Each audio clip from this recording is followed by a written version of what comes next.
most wonderful day of the year. You can collect all. Cameras were allowed to go where thousands of other reporters could not. The result was a rather sterile series of images, sanitized for our viewing. Tanks moving in the desert, military briefings, and the new pictures of a modern war, more like electronic games on a TV screen. This program will add some new views of the war, beyond the pool coverage. Some of what you will see was taken by military personnel for individual units, and some comes from the natural companion to an electronic war, the home video camera. It's compact, easy to use, and gives us a view of warfare seldom captured before. The private's view, the boredom of waiting. Those Saudis are gonna think you guys are crazy, bro. I know, but who cares? And the fear of combat. You can tell these tanks are getting blown up left and right. Jesus Christ. We've asked the GIs themselves to tell the story. Well, this is a war over here, you can all tell.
"50 years had passed since the greatest tank battles in history.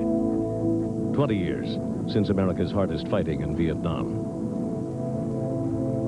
In January 1991, most of the U.S. troops were too young to remember Vietnam, but their commanders remembered all too well.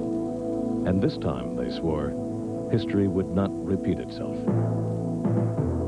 When we went into Iraq, we knew that our mission was one of defeating in detail the Iraqi army that confronted us, and in the process of doing that, we would liberate Kuwait, and then our job was done. Clear, simple, straightforward, focused on exactly what the mission was. And another key thing that General Schwarzkopf said from the very start, we are holding nothing back. There are no artificial constraints in what you are about to do. We will execute this as a military operation when we have achieved the President's objectives, which is the liberation of Kuwait and the destruction of the Republican Guards. He said, our mission will have been completed.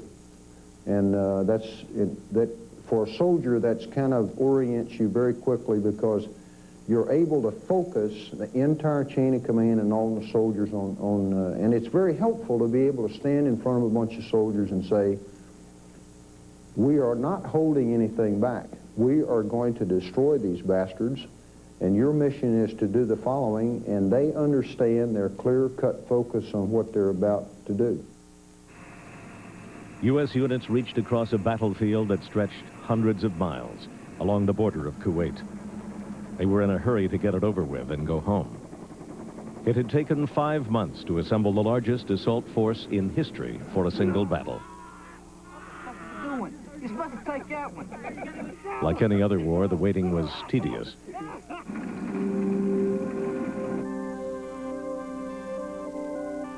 But unlike other wars, the armada of firepower unleashed from the air was so devastating, some thought there would never be a need for a ground offensive. Then, in late January, a town named Kafchi, only a few miles inside the Saudi Arabian border, made world headlines. Under cover of night, 60,000 Iraqi troops, led by a battalion of tanks, moved toward the evacuated oil center. It was a critical test. There were only 10,000 coalition forces in defense, Saudis, Qataris, and U.S. Marines.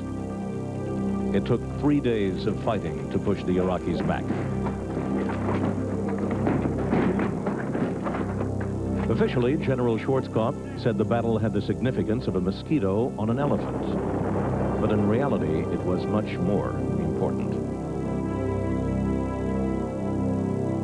Khafji was a watershed that showed us that the Iraqi army had some very, very serious flaws. One, their artillery was not as good as it had been made out to be.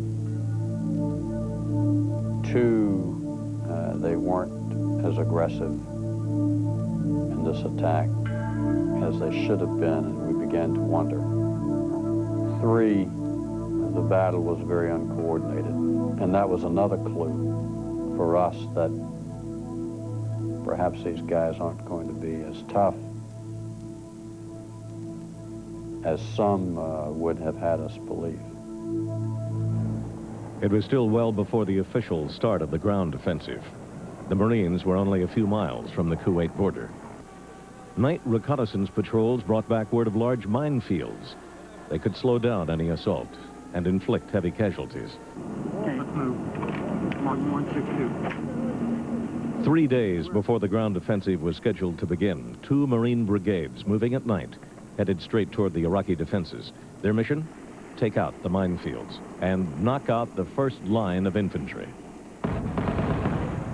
Artillery had good effect on their trench lines. There were a lot of Iraqi trench lines and bunkers up in that area, a fair amount of fire and movement, particularly the movement at night, because they didn't think we could see them, but we had thermal sights and we could see them, and so we would adjust the artillery on them. We were able to knock them out. Because the enemy artillery was lighting up, we wanted to draw that artillery fire because we had positioned counter battery and counter mortar radars. And I don't know if you know how these work, but they catch the shell going through the air, they intersect it, and then they can go right back to a very accurate location on the howitzer that fired it or the mortar that fired it. So we were getting, because they were firing at us, we were getting a location on each weapon that was firing at us, and then we were passing that off to our airplanes, who were then running airstrikes in on them. It was kind of a counter-reconnaissance battle. We were supposed to get out a little bit forward and take the enemy's eyes away so that we could stage for the G-Day assault. We started getting a lot of EPWs as we assaulted their positions, the ones that originally it was just small groups that had the guts to kind of leave their own positions and cross the little no man's land towards us. But once we had already crossed it and were attacking their positions, they started to surrender en masse. That got almost comical after a while because there'd be minor resistance, and we'd engage probably a half dozen or a dozen, and the rest of them, 40 or 50 in number, would throw up white flags and come running over, and they'd be laughing and singing as they came over and running through minefields and giving each other high fives and all kinds of crazy stuff. So it got almost comical, you know, and it was like, okay, send another group back, and they'd jump on the top of a vehicle like they were going on a hayride, and they'd just go on back to the EPW collection point. No one was told about the Marine mission because of movement on the political front. The Soviet Union had unveiled a new peace proposal containing many of the demands of the coalition forces. The Baghdad government appeared to be ready to accept it. This last-minute diplomacy could have meant the invading Marines would be forced to turn around quickly and scramble back to the border. None of this was irreversible, and irreversible is a key word. General Schwarzkopf knew exactly what we were doing. Tactically, we had to do it that way. But his guidance to me was, look, Walt, don't do anything irreversible in case the president decides that we're not going to attack. So we didn't, and we would have been able to have pulled those forces out if we had needed to. I don't know if we would have had to fight our way back out or not. I don't think so. If President Bush had any thoughts of accepting the Soviet proposal, they went up in flames when the Iraqis began setting fire to hundreds of Kuwaiti oil wells.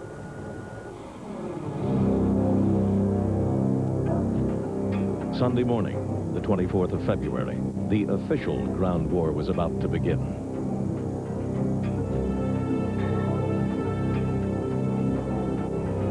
The number of tanks involved would be 3 times anything the world had seen before. And despite the unprecedented air power, The commanders expected significant casualties. On the eve of combat, men and women expected to die. In one lane, just counting one lane, I lost 5 bulldozers to enemy mines. I had a staff sergeant who won the Silver Star Medal by realizing that the regiment, one of the regiments of the 2nd Marine Division, had been slowed up. Their momentum had been slowed up because of the minefields. Real slow, real slow. We were having trouble breaching this one quarter.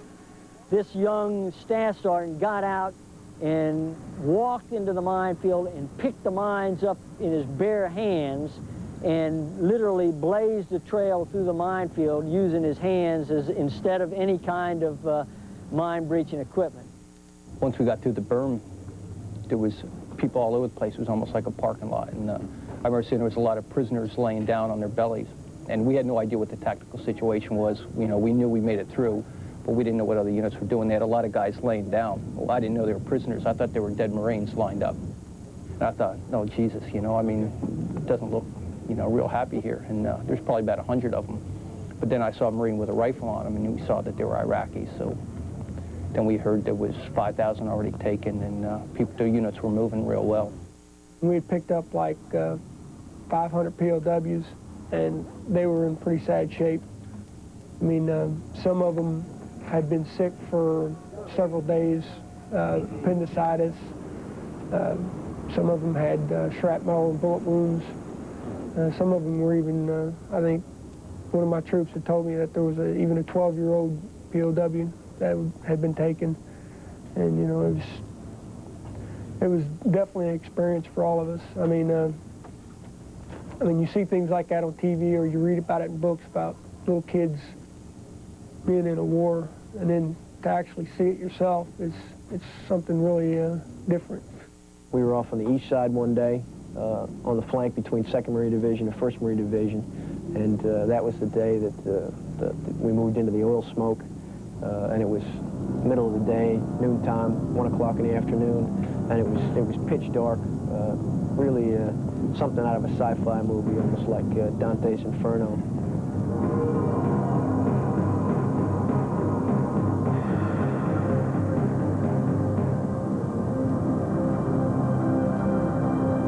And there was abandoned gear all over the place, and there were wounded personnel, Iraqi types, just wandering the area.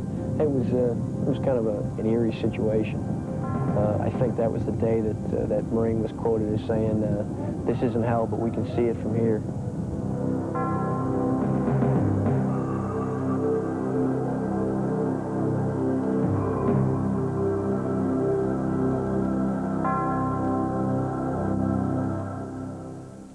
Journals of War will continue in a moment on A&E. You're on A&E.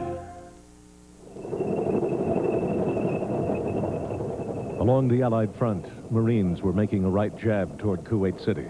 The 7th Corps was initiating the now famous left hook to the west. And up the middle, the 1st Infantry Division was given the assignment to take on the Republican Guard. It was not the first desert encounter for the Big Red One. In World War II, it joined the British in North Africa to defeat Rommel.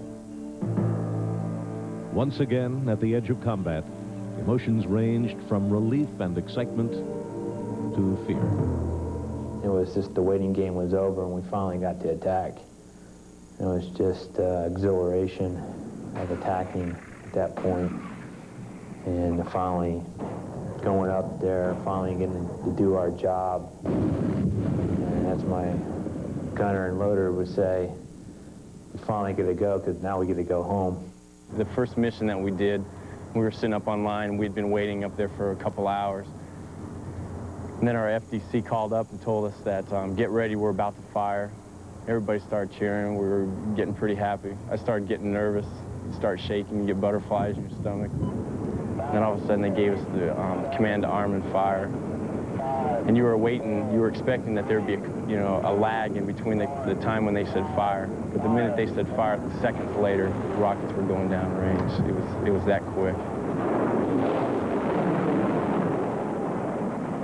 We closed to the day's objective by, well, a great many hours earlier than we were supposed to, about 9:30, 10 o'clock in the morning, at about 2.5, 3 kilometers. And we made a kind of mutually within the brigade, because the positioning, the ground was such that you couldn't see the enemy's positions with any real authority from where we were supposed to be. We asked for and received permission to move up onto this ridge that overlooked its positions. And that was done in kind of a Sioux Indian formation where everybody broached the ridge at the same time. So all of a sudden, the bad guys see, instead of 1 or 2 vehicles crawling over the top of the ridge, they saw 2 battalions worth of tanks and Bradleys simultaneously. And they were fairly impressed by this, and about 350 of them said enough right there. We had soldiers coming out of the trench lines and berms past the breach, you know, surrendering. They was coming out, it looked like someone that squashed an anthill and all the ants were trying to run away. That's what it looked like to us. They was just coming out of everywhere, waving white flags or handkerchiefs, whatever they had, throwing down their weapons. Some will tell you that the Iraqi soldiers were ready to surrender and quit. Well, if you stood in front of the formation and looked at 4,000 soldiers arrayed across a 3-kilometer front with 116 tanks and 72 Bradleys presenting themselves, the sight is so awesome that what you left him with was a choice of either dying or quitting. And many of them chose to quit. The Army had come up with another way to make them quit: the plow. Earth movers and tanks equipped with plows would create breaches through the berm and lead troops through the minefields. On G-Day, they were effective for yet another purpose. And what happens is the M1 plow can plow any distance that you want it to. So we started plowing before we hit his minefields. We plowed through his trench line. We suppressed the trench line with a Bradley. And if he returned fire, we simply put a plow tank on each side of the trench and buried those Iraqi devils that were in the trench. And we buried about 400 Iraqis in their trenches. Along the trench line, they had bunkers. Life was very simple. We pulled up a Bradley or a tank. We suppressed the bunker, and fire was returned. We fired at it again. We moved the engineer ace, simply collapsed the bunker, drove the tank over the collapsed bunker, and that was the end of those Iraqis. This went on over and over and over again. So what I did is I followed the ace with the infantry, and their job was to assure that anyone who was still around and had not either given up or been buried in his own trenches could be dealt with by the infantry. And in fact, that worked with great success. When we attacked the first objective, 4 of those guys saw that it was better to be captured than plowed, and 12 did not, and the 12 were plowed. None of my soldiers died or were wounded. And I believe that's a good technique. It's very useful when it comes to saving your own lives. And by the way, word got around that this was happening. So the rest of the Iraqis, when the ace showed up, they all surrendered. So the technique worked very well. By nightfall of the ground assault's first day, more than 5,500 Iraqi soldiers had surrendered to the 1st Infantry. By morning, they had been shipped back to the collection points. But the troops of the Big Red One then ran into an enemy the likes of which they had never seen before. There was a combination of a sandstorm and a world-class biblical thunderstorm the second day. I mean, it looked like the end of the world. It was sort of greenish and black on the horizon, and sand blowing in your face one minute and rain pelting you in the face in the next. It was unbelievable. It was like being a part of something that was, you know, you couldn't imagine. Salvador Dali couldn't have made it up, is the way it kept striking me. It was a kind of strange, surreal atmosphere of, you know, electrical charges and the sheet lightning across the sky. And we were between the Iraqi main defense and the guys we thought were going to give us the biggest fight, the Republican Guards. And we motored all day in this thing. You could only see for 800 or 1,000 meters. You felt like you were alone. This part of the desert, when you go out to the neutral zone in that part of the Iraqi desert, we're talking wasteland. You know, this is the no-shit desert, as the troops call it. But despite the weather, the Big Red One continued to roll. We hit one small pocket of resistance, and after that, we went on, and then we were knocking targets out at 3,025 meters. We were killing things that was out there at that range. They didn't even know we was there. They didn't even know we were coming. Even the people that was on the ground at 500 meters, they didn't hear us. They didn't see us. But once we got them, they realized, the people that was around them and watching their buddies fall, they realized something's out here and it's out to kill us. About 400 meters off to my left front, one of the scout vehicles got hit. And I'd never seen an American get hit before. And you could see the bullet go through it, and then it immediately caught on fire and exploded. And I was thinking, oh my goodness, I just saw 6 men die. Well, my gunner's got a thermal sight, and he says, no, sir, I saw them all get out, and they're safe and sound, and they're laying in the trench. So I call that to my commander, and basically the battalion comes to a stop. We've got wounded, so we're going to assist him. He moves the tank company up to secure the area so we can treat the wounded. At that time, the scout platoon leader is moving his Bradley to assist one of his vehicles, and then when he gets hit, and you can hear him on the radio that he's hit, he's wounded, and his gunner might be dead. Well, it turned out his gunner was dead. As we turned to the northeast to continue the attack, we fought a battle with 17 tanks. Initially with a group of 6 that we destroyed very quickly, and then a group of 17 tanks which we caught in an open area, and the battle lasted about 15 minutes, and all 17 tanks were destroyed. I was parked by a bunker, and out of it poured about 4 or 5 Iraqis with weapons, and I think we'd awakened them. I think the communications was so bad that they had not gotten the word there'd been a fight that night, and we're just coming out of it. I couldn't traverse my turret. I tried to draw my pistol, couldn't get it out. My loader was trying to get his 240. Nobody could do anything with it. And an 18-year-old American did a most remarkable thing. 3 engineer PCs come rolling up, personnel carriers. And if old Greg could have gotten a weapon on these guys, there's no question I was shooting to kill, because I was very frightened, very upset, and did not want these guys around my tank. Instead, this youngster shot at their feet. They didn't respond instantaneously. They ran away, and the other personnel carriers had made a little circle. And one of the 18-year-olds on that track said, I'm not going to kill them either, and he shot at their feet. And they returned to the right. I'm still struggling with a pistol. And by this time, they fired a 3rd burst. The first kid fired a 3rd burst, and the Iraqis thought better of it and gave up. And I said, well, there you go. Boy, what a night. One of the amazing things about the American soldier is you saw soldiers who, in one instance, were violent warriors in full attack, attempting to destroy all the enemy forces to their front. And upon recognizing that the soldiers were choosing to be non-combatants, immediately turned over to be compassionate young men who were feeding, providing water, providing medical attention, and caring for their adversary, who had now become non-combatants in a battle. It was an amazing thing to watch. The young men did as great a job in that role as they did in their attack role. The fact that my company was able to take those prisoners early on and understand that the guys were just like us, that they weren't either story. They weren't the gods that they were being made out to be by some people, and they weren't the poor guys that didn't have any food, didn't have any water, didn't have any uniforms that other people were making them out to be. These guys that we captured had brand new uniforms on, nicer things than I was wearing, that's for sure. Plenty of food, plenty of water. The weapons were good weapons. So that wasn't a matter, they were just common soldiers, and I think that helped us to realize that there was someone there. By the end of the 3rd day, the 1st had encircled much of the Republican Guard and cut off any escape route.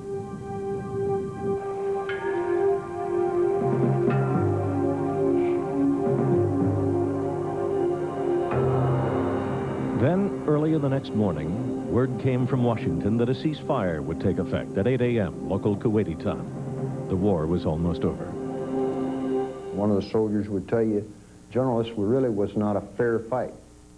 And I said, son, I didn't come over here to fight fair. I came over here to fight, to win and produce the lowest number of U.S. casualties that we can do. So fighting, your terms of fair to me are fair because, see, I optimize my technology, I optimize the quality of my soldiers, and I send less of you young people home in body bags. Investigative reports will continue in a moment here on A&E. Hey, something really special is going on at Ace, and you can find out all about it right here in your newspaper. Ace Best Buys and all kinds of great stuff at terrific prices. Look in your paper's magazine section this weekend, and come on in. Ask Ace. Hey, Ace is the place.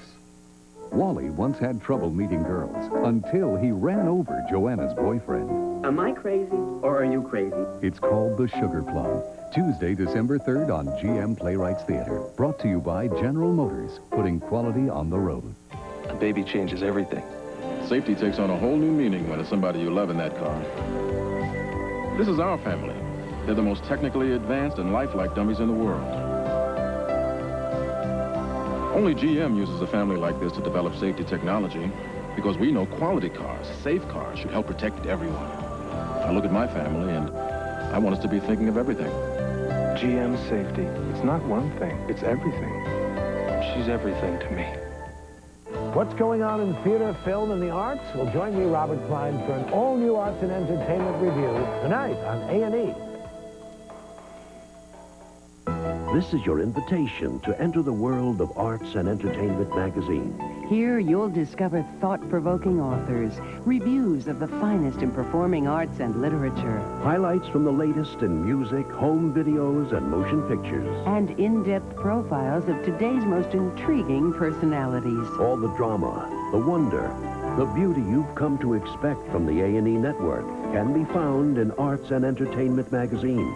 Plus beautiful color photography, challenging crossword puzzles, And an expanded, improved program guide that takes you behind the scenes of the best in television. To receive your 12 monthly issues for only $18 a year, send a check or money order to Arts and Entertainment Magazine, P.O. Box 2071, Knoxville, Iowa, 50197, 2071. Or use your credit card and call toll-free 1-800-238-2800.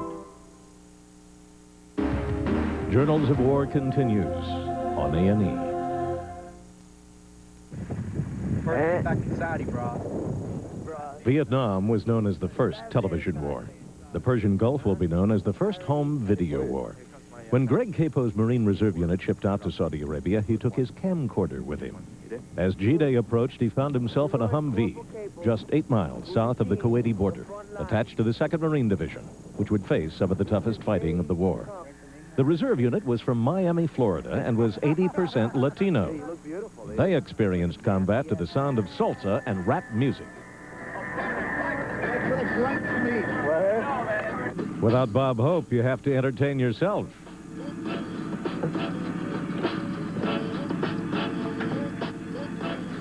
Those Saudis are gonna think you guys are crazy, bro. I know, but who cares?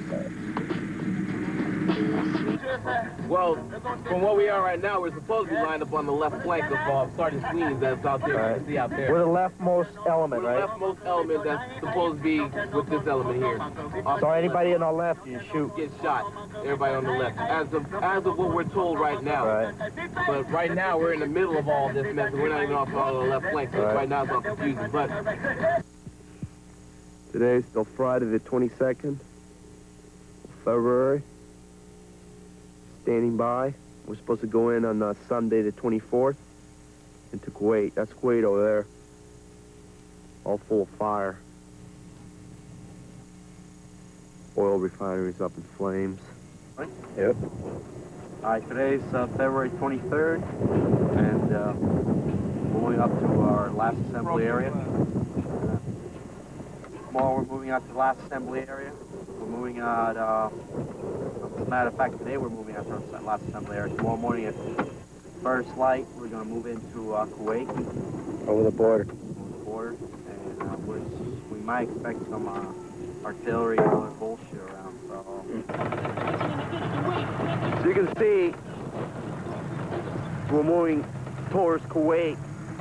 The big old cloud of smoke on top of it. All that smoke from the refineries and everything, we're blowing up to hell. Big cloud of smoke, boy. Look at that. Looks like hell out there. That's where we're going. We're loving it. All right. We're preaching to the first minefield. We're already dead. Hey, you got a raindrop right on the lens. Huh? There's a raindrop right on the lens. Go ahead, go. All right, and we just went and stand by to go to the second minefield. And when we get that done, we're going to go and engage the Iraqi forces. We're all. Well, we went through the minefield, and here we have an Iraqi soldier giving up, surrendering. As you can see, the white rag in his hands, and he's happy to see us. Look at him running. He's happy. Oh, dude. They're checking him out. What you see right there, about 100 Iraqis giving up with their hands up. They've already been searched. God damn! It's a lot of them, bro. So what do you think? You think we're winning this war? Battery here. Like I was saying, we got in with no casualties and stuff. We got about 2,000 prisoners, and 1-8 over there, they just came through the breach, so they had a lot of casualties and a lot of shit going down. So we'll hope for better days tomorrow and then. This is the enlisted man's view of the war, the young kids who do the fighting. And the camera captures it all, even the bravado showing off for the camera. AK-47, folding stock, my paratroopers. In Slavia, I took this off personally off a dead Iraqi that I killed with my bare hands. We'll testify to that. Get your headquarters ass out of here. What are you gonna do? These are all the weapons we gotta turn in. We're not all the Russian-made weapons. AK-47s, RPGs, RPKs. Second day of fighting. Kind of getting hairy out here. And it's getting darker. It's not midnight, it's the middle of the afternoon. Kind of dark, nothing. It is dark. Dark as a I just want to say we fired a couple toes already. Got incoming rounds. Seen a couple of freaking tanks. Iraqi tanks. They're taking off? You get it? Yeah, I got it. You can tell these tanks are getting blown up left and right. Jesus Christ. A lot of fighting going on out here. Well, this is a war over here. You can all tell. Fucking nightmare come true. Firefight. Firefights up front. We're just waiting for my my turn to hit my tank. Hit a couple. Well, today's the third day of fighting. We're still going north. What's today, February 26th? Yeah. February 26th, we're still going up and kicking butts and taking names as usual. Night of some blow-up, dude.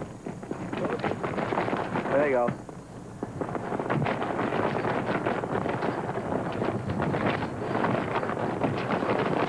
Death and destruction there, son. Death and destruction. Got it? Yeah.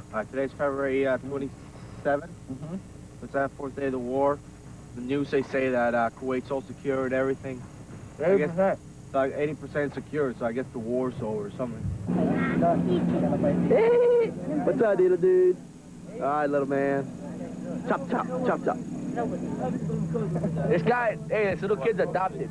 I know, look at the kid. The redhead. Kuwait, the kid's red. In many ways, this is the real war. You're happy to see anyone when the danger is past. Close bonds between buddies to get you through. It's a view not filtered through military censors, but one that captures the essence of combat and the experience of just being there. This was the home video war. People here, look at the camera. Look at the camera. Yeah. These people here, wave. Wave. Say hi. Wave. Wave, man. Wave. No. Say hi, America. Hi. Hello, America. Hello, America. They know what that is already. We gave them 2 kids. Journals of War will continue in a moment on A&E. You're on A&E.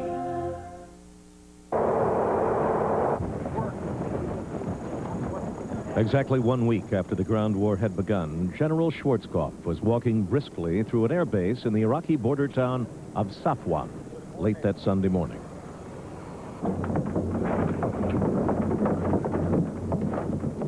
Under a tent, across a table from Iraq's military leaders, he spelled out terms for a formal ceasefire.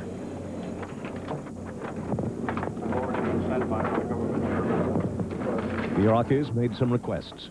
Schwarzkopf agreed. In a few minutes, it was over.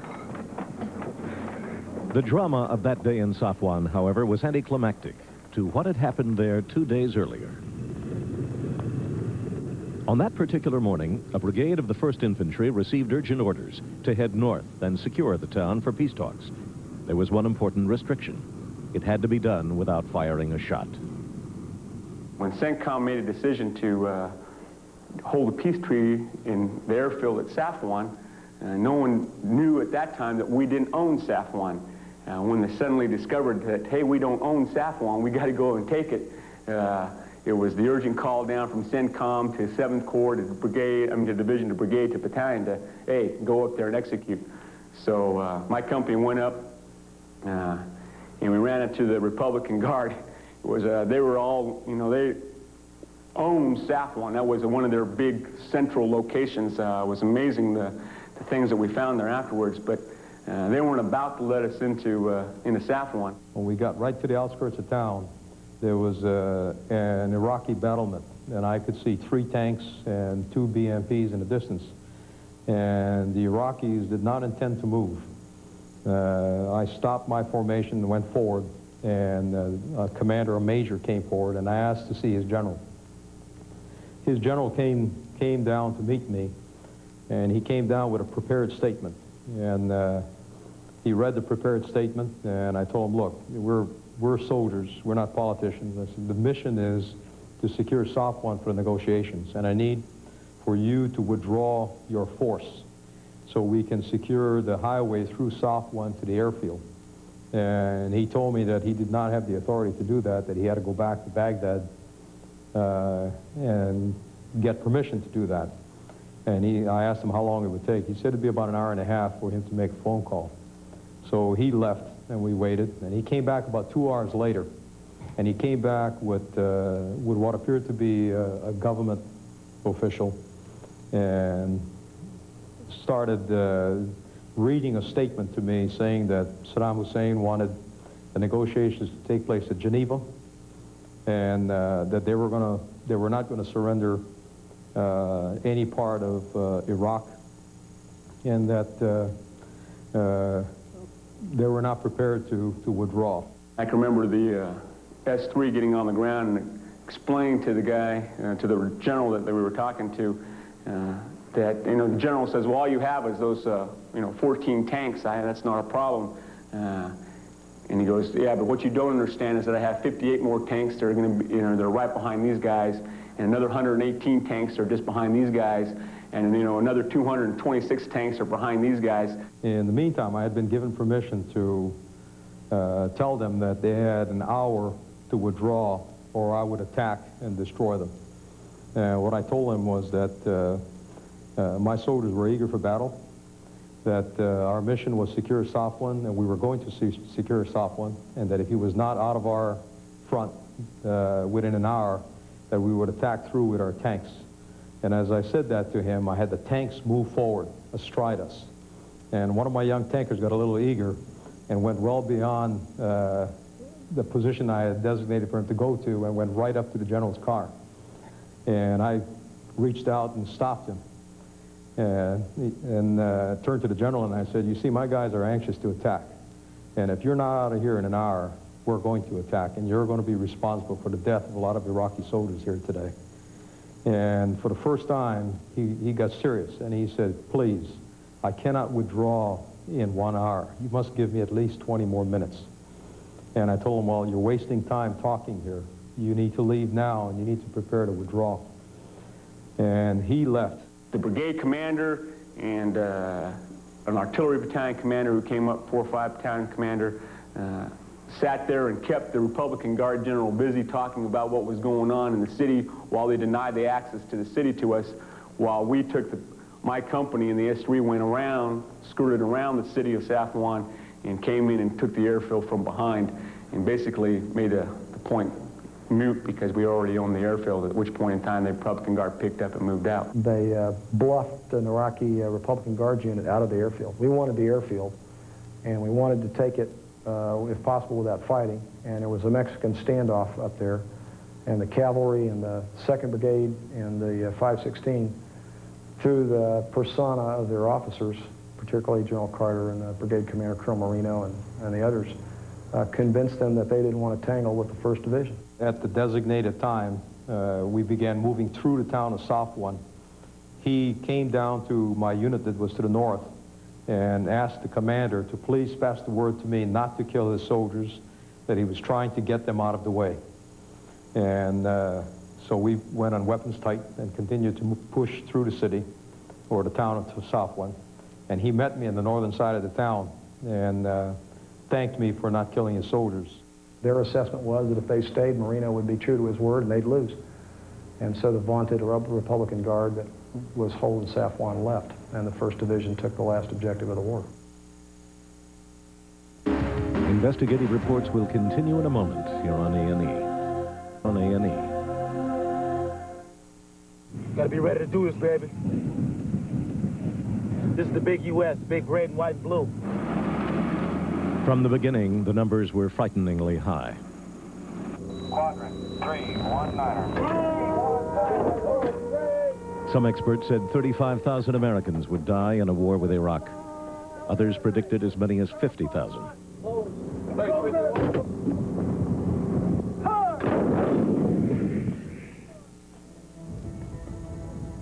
When it was over, 154 Americans were killed in action, more than 300 wounded.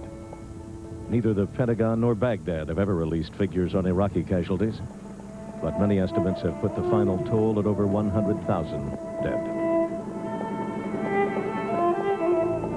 Whatever the number, one scene created during the final hours of the war provided a hint of how devastating the Iraqi defeat had been.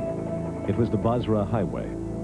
Thousands of Iraqi soldiers, some carrying loot taken from the Kuwaitis during the occupation, desperately tried to return home. U.S. warplanes struck with a vengeance. The huge convoy of trucks and tanks, cars and buses never reached Iraq.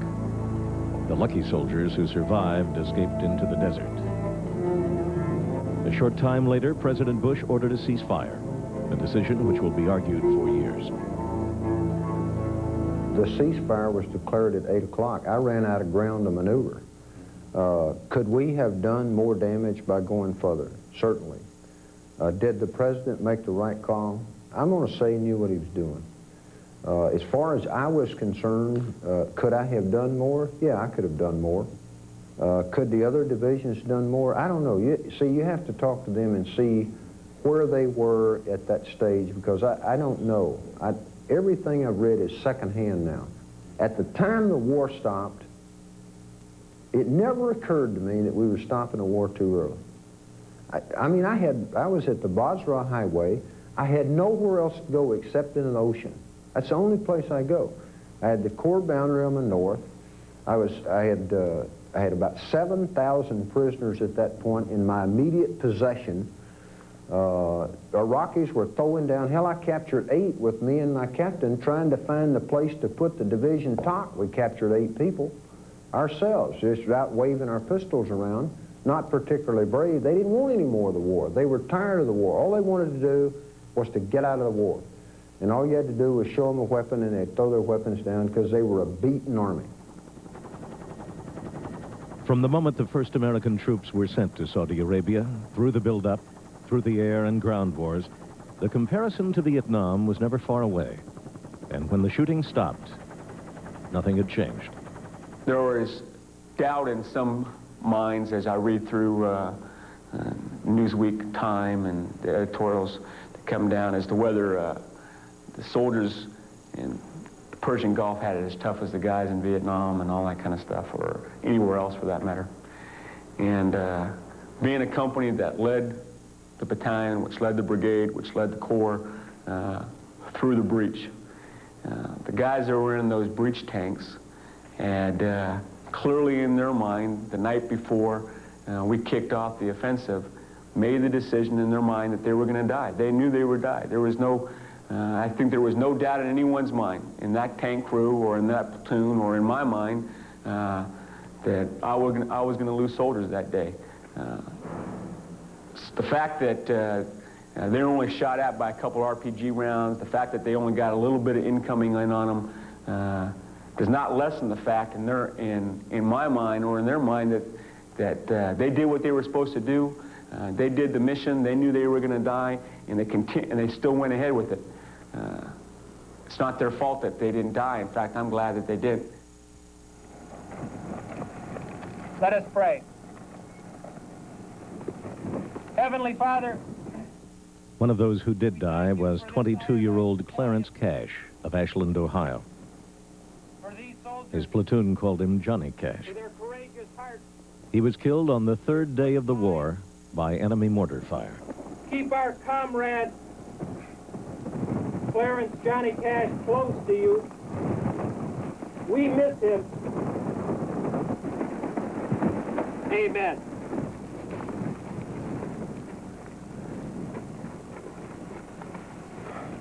I knew Cash for over 2.5 years. About. He was a real good buddy.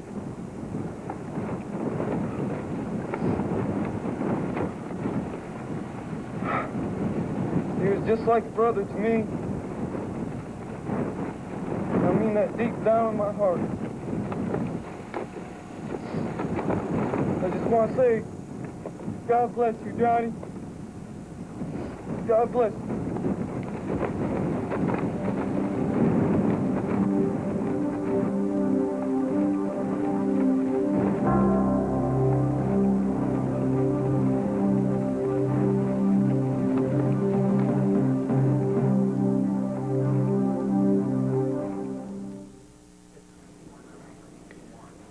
In closing, we turn again to the writings of Rommel.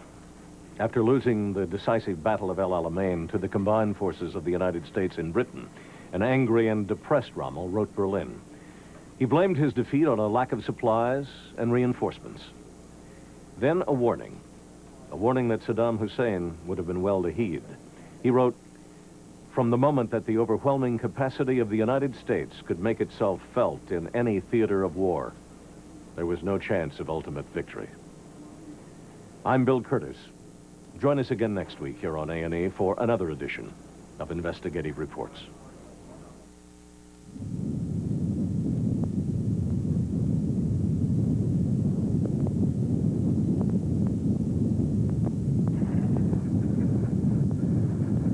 To order a video cassette of this program, call now 1-800-423-1212.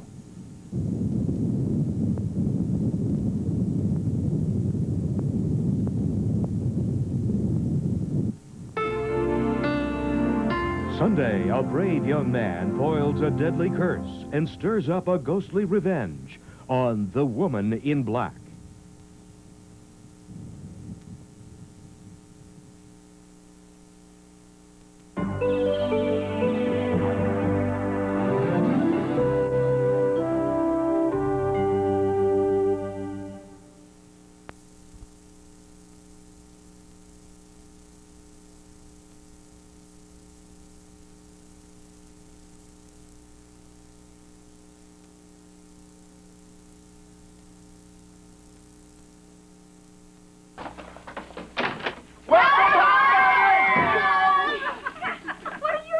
Here. Bobby's coming home today, right? Right. And you're wondering what I'm doing here? Alice. Somebody's coming. Oh, this time it has to be Bobby and Mike. Welcome home, Bobby! Oh, Peter! I recognize this honor with my deepest appreciation. Thank you, thank you, thank you. Fine. How did you know I was coming?